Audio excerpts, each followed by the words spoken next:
Welcome to the Rethink Desi Reframe Series podcast, where we highlight the voices and experiences of change makers working towards social equity within the South Asian community. In each episode, we interview people who are leading the way in areas such as education, healthcare, social justice, art, and entrepreneurship. I'm Arpita Sharma, your host and co-founder of Rethink Desi, a project to unpack what it means to be South Asian locally and globally. Welcome to the third season of the Reframe Series podcast with our first guest, Dhipa Lee, a Bangladeshi-born British author of the novel Written. Written is about the journey of a young girl named Eleanor, born into a complex family with strict religious and cultural beliefs. Readers are forced to grapple with love, secrets, betrayal, honor through the landscape of painful experiences and decisions that Eleanor is forced to encounter on her path. This will be a two-part conversation where we focus on reframing our perception of destiny and growing up in a South Asian household. We may often feel that our destiny is already set out for us, and we have little control over our future fates. Dhipa Lee challenges this notion of predeterminism with her novel Written. So during the first part of our conversation, we're going to discuss Dhipa's personal journey and insights on domestic violence, bravery, and the pursuit of truth. Drawing from her own personal experiences and her new book, she sheds light on the impact of domestic violence, the need for storytelling, and the role of culture in perpetuating harmful social norms. We delve into the challenges faced by women during the COVID-19 pandemic and explore the importance of breaking the silence around abuse. Join us as we uncover the power of bravery, self-discovery, and making authentic choices that align with our true selves. Get ready for an inspiring conversation that will encourage you to challenge societal norms and embrace your own path. I just want to share for our audience, this book made me cry. It just made me reflect so deeply on my own personal experiences as an immigrant, and from a South Asian community. And I believe personally that Dhipa's novel really gave me the words to be able to connect with so many of my own experiences that I would have never been able to do before. And so I highly recommend each of you watching this episode to pick up a copy of her book and read it for yourselves, because I think you're going to love it. And I just thank you so much for being here, and I hope you continue to write and create more beautiful pieces of art for us moving forward. So as kind of getting into this, having read your book and just being so excited to have you here, I would love to start by asking you, what compelled you to start your writing journey, and why in this kind of fictional format? Absolutely. So when writing has been my life in a way. I've always, as a kid, always liked to write. Just little bites and nuggets here and there, as well as poems and letters, and it's always been a big part of my life. And growing up, I did experience a great deal of trauma in lots of different ways. My younger years, I did experience sexual abuse, and there was physical violence. I also went through quite an ordeal during my teenage years with education, as well as marriage, arranged marriages, and just trying to navigate the cultural expectations with my family and the community in general, as well as the South Asian community, and just trying to find the right balance, which led me to start a journal, which just allowed me to put my feelings down on paper. And often, the emotions that, when they would run high, I didn't really have people to talk to, or be able to express my feelings in the right way. So they would go down into a journal. And, over time, every time I needed to really console myself, I would write in this journal. And often, it would be poems, it would be prose, it would be words that, I used, as expressions. And, over time, when I was happily married and, very happily married, as I am now, with 2 children, I just happened to stumble across this big this file, which was just filled with notes and little prose and poems and details about my experiences. And I kind of laughed at first, and I said, goodness me, Dhipa, you've written a novel here, and there was something in the region of 40,000 words when I looked at the notes. And then it kind of twigged. I kind of thought, oh, yeah, it is kind of a novel. It's like halfway to a novel, really. Maybe I should share it to the world. And when I looked at all of these notes, I kind of realized there were so many little golden messages of wisdom that I'd written down. And I just said, yeah, maybe I should write this. But then I laughed it off straight away. I was kind of, there's no way that I would be able to write. I'm not an author. I need a qualification for that. I need to be able to, do a degree or something before I could even write a novel. And this was during the time, 10, 12 years ago when Amazon was really only looking at publishing for, qualified or big publishing houses. So I didn't really have any idea about the publishing process. But then suddenly, as if by magic, within a couple of weeks, I started seeing these emails coming into my inbox. And it was something like, you can publish your own book, type thing. And, click on this link and see other people that have, done the same type messages. And I just kind of ignored them at first. But then when I started looking at them, they gave me a great deal of courage to actually look in this direction. And then within a couple of weeks of that, I started really hearing these noises. And it was like, write it. You need to write this. You need to write it. You need to publish it. You need to write it. You need to write it. And no matter where I went, it would just haunt me. I mean, I would just sit in the living room and all of a sudden it'd be like, write it. I'd be in the kitchen, write it. And I was like, no, I can't write this. I don't have the time. I have 2 children. I have a baby, a 1-year-old and a 2-year-old at the time. And I'm working full time. I have no time to do this. But it just kept nagging. Even when I was sleeping, it was nagging me to write about this, tell people about this. You need to tell people about this. You need to tell people about this experience because it's going to help somebody.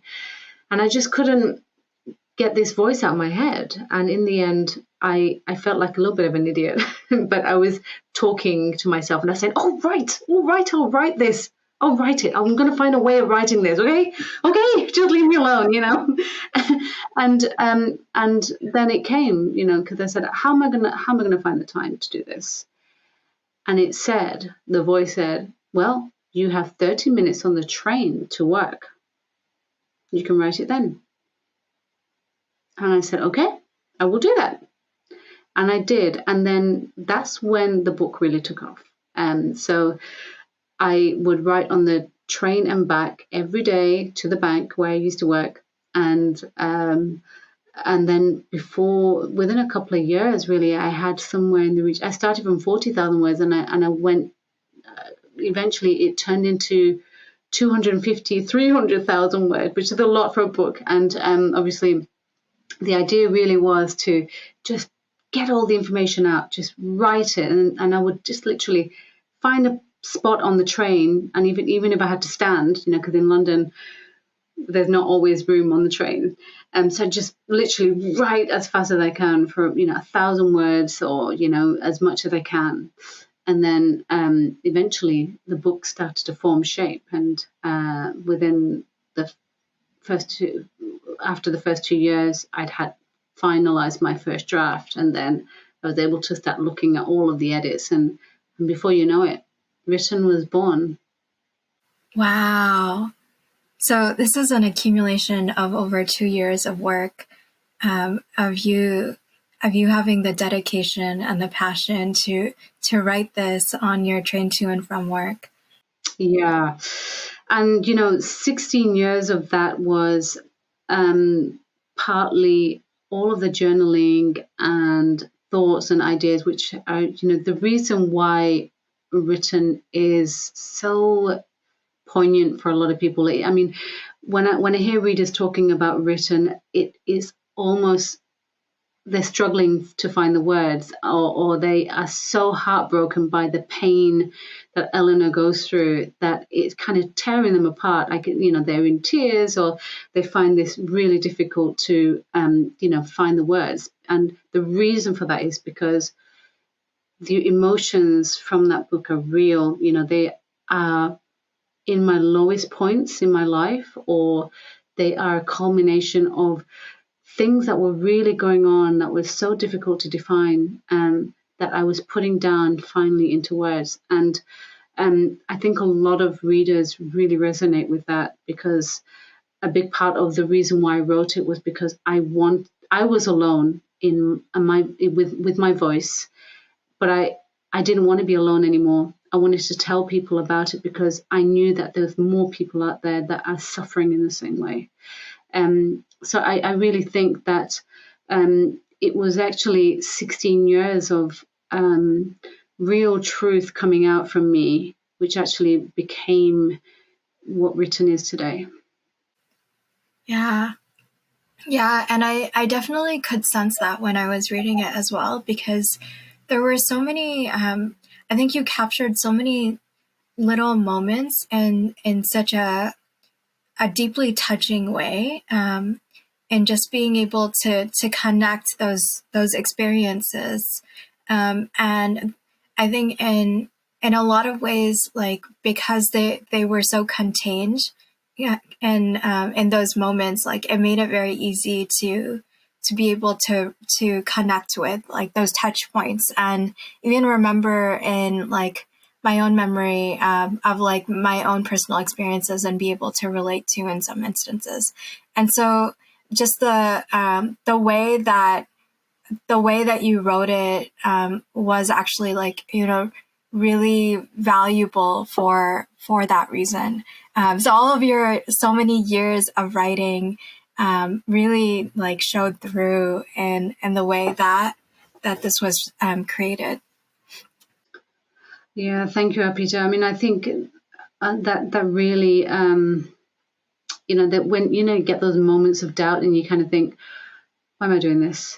Well, you saying these things just make it so real. The reason why that voice in my head just wouldn't leave me alone, because I really feel there was something very magical about why I was getting that calling so loud. It wasn't leaving me alone, and it's because it really is my occupation. This is why I'm here. I really feel that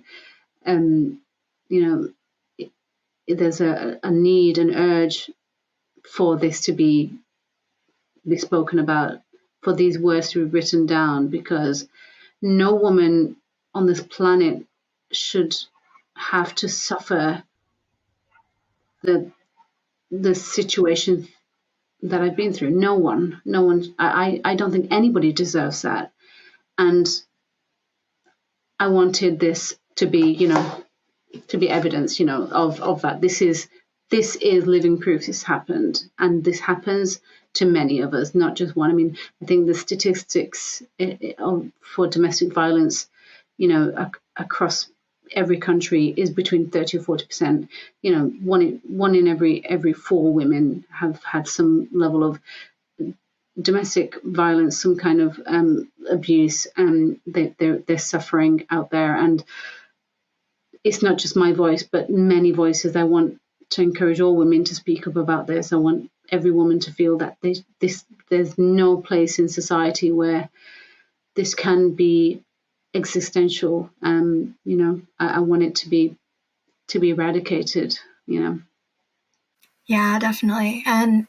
There's so much truth in those statistics too, and the fact that during the pandemic, a lot of women, they were put into circumstances where they couldn't leave their homes, or even with young children who might have been exposed to this and to domestic violence, and there's no way of really being able to escape as a result of these confinements. And so, like, there's just so much truth in that, and like so much need to have more open discussions about what is happening, and to be able to remove the shame and the guilt that's felt by those experiencing it, and giving them space to be able to share their experiences like you have.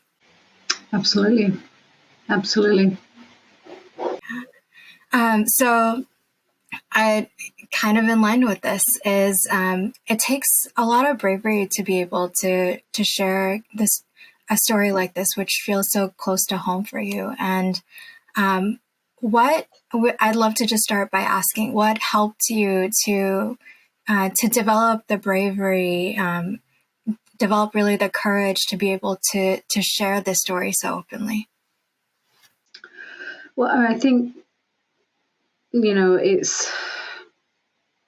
think growing up, I always felt this internal, spiritual connection with myself, that what you see isn't always right. And seeing my mum be abused and physically, hurt by my dad was one of the biggest things that I couldn't fathom why this was happening. It wasn't right. I couldn't just have a blind eye to it. And similarly, when other situations presented itself to me as well, there was always this question of, am I supposed to just follow everybody else, the crowd, which is saying, yeah, okay, I'm just gonna go with whatever everybody else is doing? Or do I really listen to my inner voice and say, this isn't right, this isn't me, this isn't for me, this isn't real, I'm not being genuine, this is a lie. And when you get all of these type of kind of insights from yourself echoing out, from within you, and it's saying, no, Dhipa, no, this is not right. You're in danger. There's something not right about this situation. This is wrong. It doesn't matter if it's culture, if it doesn't matter if it's religion. It's wrong. It feels wrong. It does not feel right. Then I didn't want to just stop listening to that and just go with it. I'm not going to walk down the street, and if I saw a man being beaten up, I wouldn't be able to walk past that and just say, yeah, okay, fine. I had to really have some integrity about me to say, no, I'm not going to follow that. I'm not going to just go with that.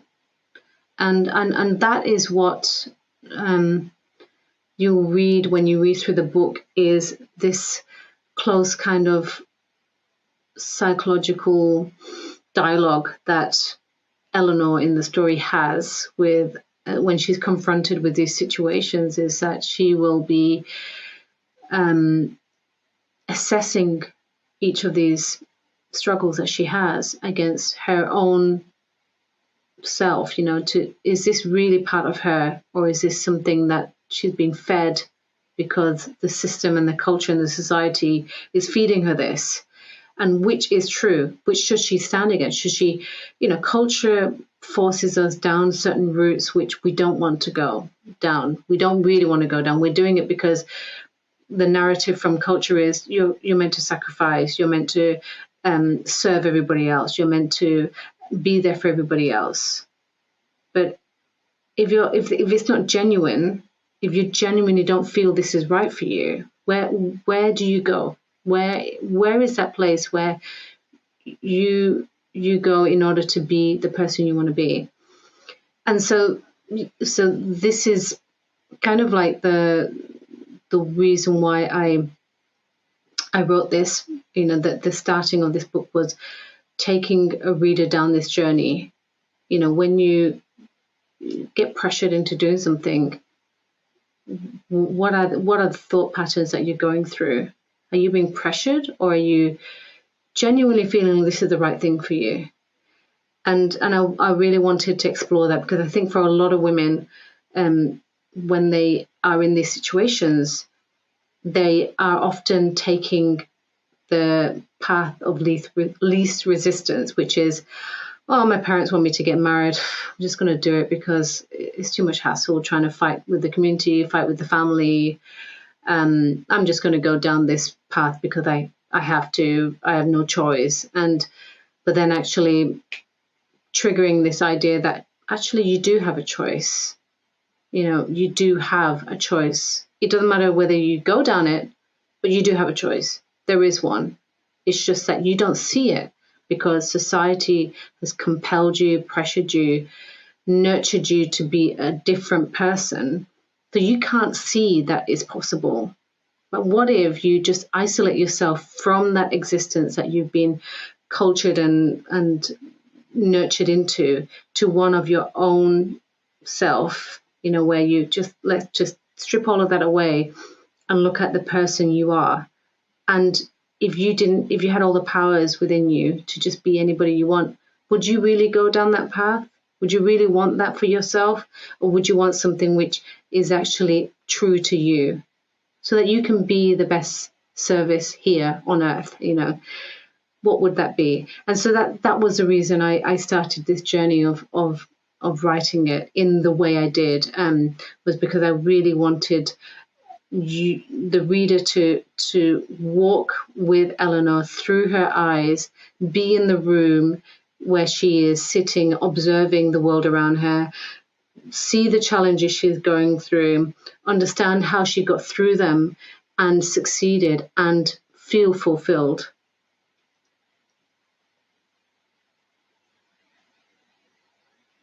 Yeah.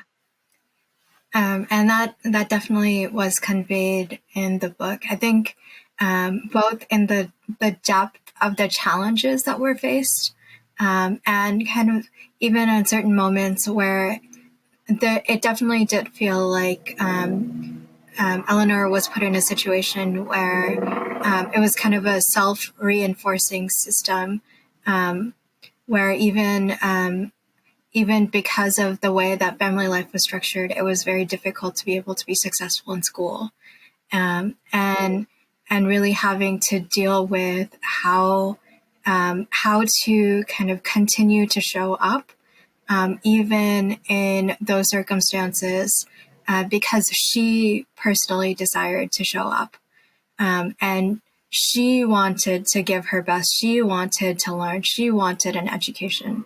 I think it's just so valuable to be able to have that frame of, these are my desires. These are things that I want to do. This is the way that I want to show up in the world. It was very, very powerful to see just how those small changes within herself and the dedication that she brought to her work, those small changes really paid off in a big way, and you could see that over time. Absolutely, yeah. I really think when people read it, they, you know, if you're going through this situation yourself, you'll start to see, you know, that we're all human beings and we all have these challenges in different ways. But that discovery has to start with that I really need to show up for what I really came here for. You know, I only have 100 years. If you think about the lifetime of a human being, you know, we don't have a great deal of time. So what are we going to do on planet Earth, you know, for the time that we have, you know, which, yeah, I always look at it in those terms, you know, if, like a project plan, if you like, of all the years I've got left before, you know, and how I want to fulfill it. And that's when you realize how precious and valuable you are, and how much value you can add to the world. Yeah, definitely. So this connects really well to the next question, which is, so one of the major themes in the book is really about knowing your own truth, and really understanding the choices that you're making. Can you tell us a little bit more about that, in terms of both yourself and in terms of the character of Eleanor? Yeah, absolutely. So in the book, I talk about what I term your golden truth. And what I mean by your golden truth is that everyone on the planet connects with something which is so pure and so true for them. And the golden truth is something that makes you feel so happy and golden when you're doing this thing, when you're serving in this way. Perhaps it's when you're creating art, for example, or when you're spending time with your children, or maybe you're spending time with certain people that you love, or when you're serving something, or when you're doing the thing that you love the most. That is your golden truth. That is the thing that you are here for. And it's something that I think no matter what age you are, this thing will always be with you. It will always be serving you in some way. And you will be serving it in some way without perhaps even realizing. But when we go through culture and society and jobs and perhaps education, we tend to lose sight of that. And often what happens is that the light inside them starts to dim, and then you start to feel kind of a little bit numb and a little bit sad, a little bit drained. And it's because you're not fully serving that golden truth, that light which we've all been given to help us serve, in this world. And so what I try and do is, and this is what I had to do for myself, was I knew who I wanted to be. And I think in the start of the book, I put this narrative through Eleanor in her eyes, where she, I think part of the quote was something like, I wasn't born for it all to be written for me. I was born to write it. And what you learn is that Eleanor sees something is wrong, and she is not listening to the family, the Mama G in this case, who is constantly telling her that she has to accept a certain way of life, that she has to accept that there's suffering, that she has to accept that, have some resignation about, if you're suffering and if you're in a bad marriage, then you've got to stick to it. And for some reason, Eleanor could not grasp that. And it wasn't something that she was willing to accept. And that's one of the things, the crucial parts of your golden truth, is saying out loud or within yourself that, look, I'm not prepared to accept these things. And if I am, I'm only doing it for fear, and fear will not lead me down the path of my golden truth. Something will come again to give me that nudge. So your golden truth is about really connecting to, even when you hear negative things, or even if you hear something which isn't quite right, is actually really connecting to that truth and harnessing it. Like I really felt that writing and being the person I came here to be was my golden truth. I'm not going to be pressured into culture. I'm not going to be pressured into societal ways of thinking. I belong to me, and my golden truth is that I have to show more women that they have this power within them as well. And the way to do that is by listening, really listening to that tiny little voice that says, do you really believe that? Do you really feel that's right for you? Is that really you? I don't think it's really you. That's not really you at all, is it? And that voice is what is your real superpower. That voice is the one that's going to take you to the right place and navigate you to on the right journey.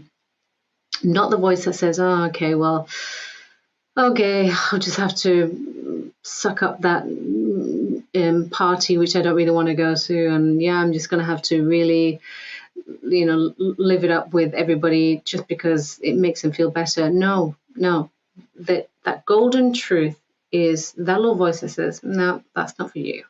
That's not who you are. That's not what you're about. This is not where you need to be. And it's really connecting to that, because that is what's going to get you on that journey to where you really want to be. Thank you for joining me today for part 1 of our conversation with Dhipa Lee, the author of Written. If you would like to read Written or check out the resources that Dhipa shares during our conversation, please go to the link provided in the show notes and the caption. If you learned anything from this conversation or are enjoying the podcast, please subscribe to our YouTube channel. This is a wonderful zero-cost way to support us. Also, subscribe to our podcast on both Spotify and Apple. And on both of them, you can leave us up to a 5-star review. If you have any questions that you would like to ask me about the podcast or guests you would like me to have on in future episodes, please share them in the comments below, or you can direct message me on Instagram at the account Rethink They See. And with that, have a wonderful day, folks.